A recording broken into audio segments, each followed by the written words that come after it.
சொத்து சுகம் கிடைக்கிற மாதிரி இஸ்லாமும் கிடைச்சு போச்சு.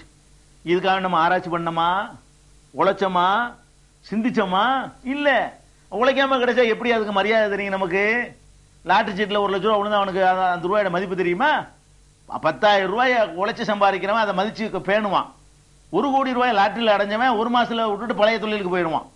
அப்போ அந்த என்னடா கஷ்டப்படாம வந்தது. அப்ப இஸ்லாம்ங்கிறது நமக்கு கஷ்டப்படாம வந்ததுனால, விளங்காம வந்ததுனால, சிந்திக்காம வந்ததுனால, ஏதோ திணிக்கப்பட்டு வந்ததுனால நமக்கு அதை ஃபார்மாலிட்டியா தான் அதை வச்சிருக்கமே தவிர அது உயிரோட்டமா நம்ம ஒண்ணுமே செய்யறது இல்ல. முகமது ஸல்லல்லாஹு அலைஹி வஸல்லம் அப்படி மதிப்போம். என்ன மதிப்போம்? ஸலவாத்து சொல்லுவோம். அவர்கள் பேரை கேட்டவன் அப்படி புரிச்சு போயிருவோம். அவர்களை யாராவது திட்டுனாண்டா அப்படி கொந்தளிச்சு போயிருவோம். பெத்த தாய் தந்தையை விட கூடுதலா அவங்கள புகழ்ந்து பாடுவோம், பேசுவோம், எல்லாம் செய்வோம். ஆனா அவர்கள் இதை சொன்னார்கள்னு செய்ய மாட்டோம். இதை செய்யன்னு சொன்னாங்கன்னு செய்ய தயாரா இல்ல. இதை செய்யாதுன்னு சொன்னா விட தயாரா இல்ல. இது இருக்கா இல்லையா?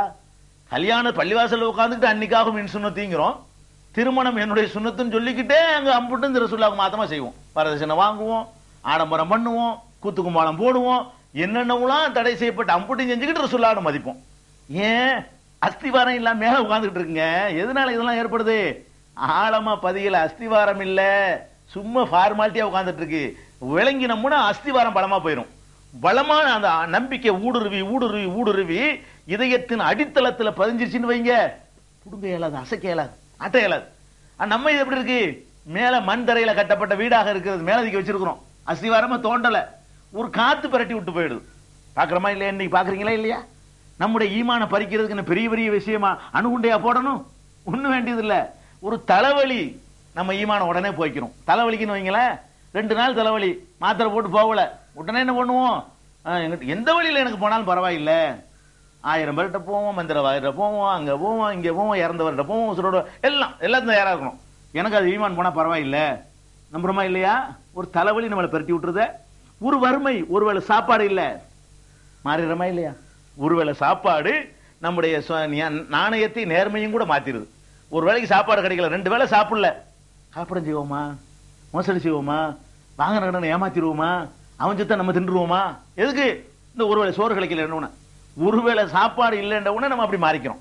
நம்பிக்கை இல்லை, இஸ்லாத்தின் மேல நமக்கு நம்பிக்கை இல்லை, ஃபார்மாலிட்டிக்கு நம்புறோம். எந்ததுக்கு நம்ம இஸ்லாத்தை வச்சிருக்கிறோம்? நான் பார்த்த வரைக்கும் 2 விஷயத்துக்கு நமக்கு இஸ்லாம் தேவைப்படுது. பெரும்பாலான முஸ்லீம்களுக்கு எதுக்கு தேவை இருக்குது? மூத்தா போனவன ஏதோ ஆடு மாடு மாதிரி புதைச்சிடக்கூடாது. ஏதோ மக்கள்லாம் அழகா குளிப்பாட்டி கபன் போட்டு தூக்கிட்டு போய் ஜனாசா தொழுவிச்சு அடக்கம் பண்ணணும். இதுக்கு இந்த சமுதாயத்தில் இருந்தா தான் சரியா வரும். அதுக்கு தான் இஸ்லாம் நமக்கு தேவைப்படுது. அது 2வது எதுக்கு தேவைப்படுது? சொத்து பங்கு வைக்கிறதுக்கு. மதரசாக்கள்ல நாங்கெல்லாம் மதரசாவில் இருக்கும்போது ஃபத்வா கேட்டு கேள்விகள் கேட்டு அனுப்புவாங்க. என்ன ஃபத்வா வருங்கிறீங்க? எப்படி தொழுவுறதுன்னு ஃபத்வா கேட்பாங்களா? அதெல்லாம் வராது. நோன்பு எப்படி வைக்கிறது? அதுக்கெல்லாம் ஃபத்வா கேட்க மாட்டாங்க. ஹஜ்ஜிக்கு போனா என்னென்ன செய்யலாம், என்னென்ன செய்யக்கூடாது, ஒரு ஃபத்வாவும் யாருமே கேட்க மாட்டாங்க. என்ன ஃபத்வா வரும் தெரியுமா? எல்லாம் பங்கு வைக்கிற ஃபத்வா தான். என்ன ஃபத்வா? எங்க வாப்பா இறந்து போயிட்டாரு, எனக்கு எவ்வளவு கிடைக்கும்? எங்க பாட்டி மௌத்தா போயிட்டாங்க, எவ்வளவு கிடைக்கும்? எங்க சின்னப்பாவுடைய பெரியப்பாவுடைய அண்ணன் மௌத்தா போயிட்டாரு, அதுல எனக்கு பங்கு இருக்குதா? இந்த மாதிரியான கேள்விகள் தான் வரும். இதை தவிர வேற எதுக்கு நமக்கு இந்த மார்க்கம் தேவையில்லை. ஏன்? அதுக்குத்தான் நம்ம விளங்கி வச்சிருக்கிறோம். ஆழத்துல பதியல இந்த மார்க்கம் எதுக்கு வந்து? அல்லாஹ் தான் இதை தந்தான்னு நினைச்சா அப்படி இருப்போமா? குரானை மதிக்கிறோம், குரானை மதிக்கிறதெல்லாம் குறையெல்லாம் கிடையாது. பட்டு துணியை சுத்துறோம், உயரமான இடத்துல வைக்கிறோம், அதை கால் நீட்ட கூடாதுங்கிறோம்.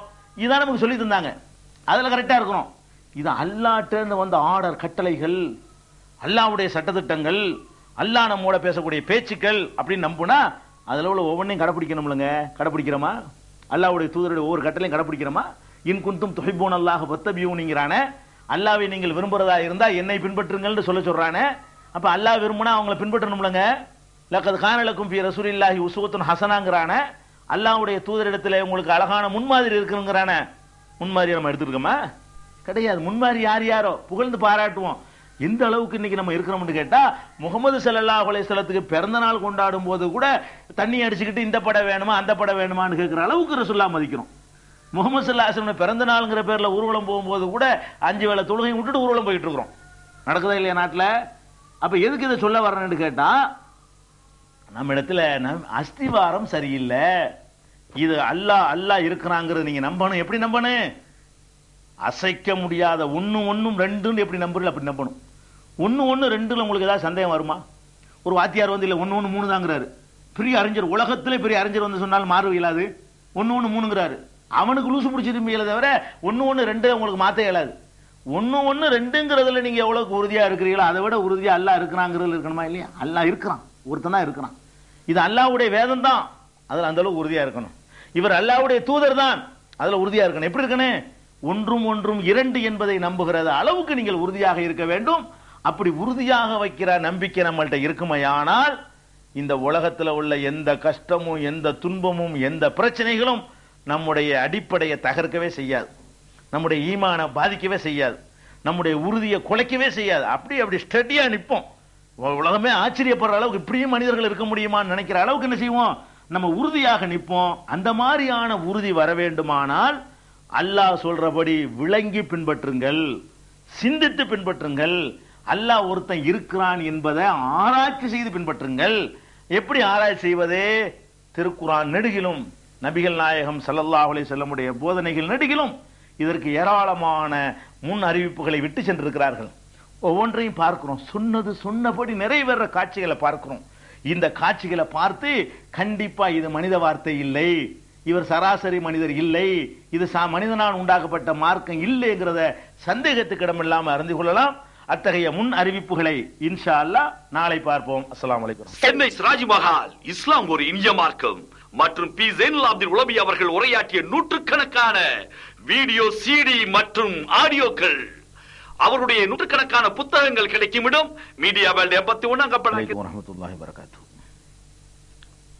அன்பிற்குரிய சகோதர சகோதரிகளே, உங்கள் அனைவர் மீதும் அல்லாஹ்வின் சாந்தியும் சமாதானமும் நிலவட்டுமாக. நேற்றைய தினம் நபிகள் நாயகம் ஸல்லல்லாஹு அலைஹி வஸல்லம் அவர்கள் செய்த முன்னறிவிப்புகள், அவற்றை அடிப்படையாக கொண்டு நம்முடைய நம்பிக்கையை உறுதிப்படுத்திக் கொள்ள வேண்டும் என்று குறிப்பிட்டோம். நபிகள் நாயகம் ஸல்லல்லாஹு அலைஹி வஸல்லம் அவர்களுடைய முன்னறிவிப்புகள் என்று சொன்னால், அவர்கள் இந்த உலகத்திலே வாழும்போது செய்த முன் அறிவிப்புகள் அவர்கள் காலத்திலேயே நிறைவேறி இருக்கின்றன. இத்தகைய முன்னறிவிப்புகளும் உள்ளன. நபிகள் நாயகம் ஸல்லல்லாஹு அலைஹி வஸல்லம் அவர்கள் மரணித்த பிறகு சில நாட்களில், சில மாதங்களில், சில வருடங்களில் நபித்தோழர்களுடைய காலங்களிலே நிறைவேறிய முன்னறிவிப்புகளும் உள்ளன. அவர்களுடைய முன் அறிவிப்புகளிலே நம்முடைய காலத்திலே, நமக்கு தெரிந்த காலத்திலே நிறைவேறிய முன்னறிவிப்புகளும் இருக்கின்றன. அவர்கள் செய்த முன்னறிவிப்புகள் இதோ நாளையோ நாளைய மறுதினமோ நிறைவேறிவிடும் என்று நினைக்கக்கூடிய முன்னறிவிப்புகளும் இருக்கின்றன.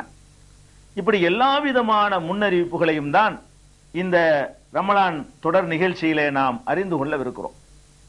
நபிகள் நாயகம் ஸல்லல்லாஹு அலைஹி வஸல்லம் அவர்கள் இந்த உலகத்திலே வாழும்போது தம்மை அல்லாஹ்வுடைய தூதர் என்று பிரகடனப்படுத்தினார்கள். தமக்கு அல்லாஹ்விடமிருந்து வருகிற செய்தியிலே ஒரு உத்தரவாதம் இருப்பதை உலகத்திற்கு சொன்னார்கள். என்ன சொன்னார்கள்? மனிதர்களாகிய உங்களால் என்னுடைய உயிருக்கு எந்த இடையூறும் செய்ய இயலாது என்று தெளிவான செய்தி தமக்கு வருவதாக மக்களுக்கு அறிவித்தார்கள். உலகத்தில் யாரும் அறிவிக்க முடியாத ஒரு அறிவிப்பு. எந்த தலைவராவது, ஒரு சீர்திருத்தத்தை பேசுகிற தலைவர், மக்களிடத்திலே சகஜமாக நடமாடுகிற ஒரு தலைவர், உங்களால் என்னை எதுவுமே செய்ய முடியாது என்று அறிவிக்கவே இயலாது.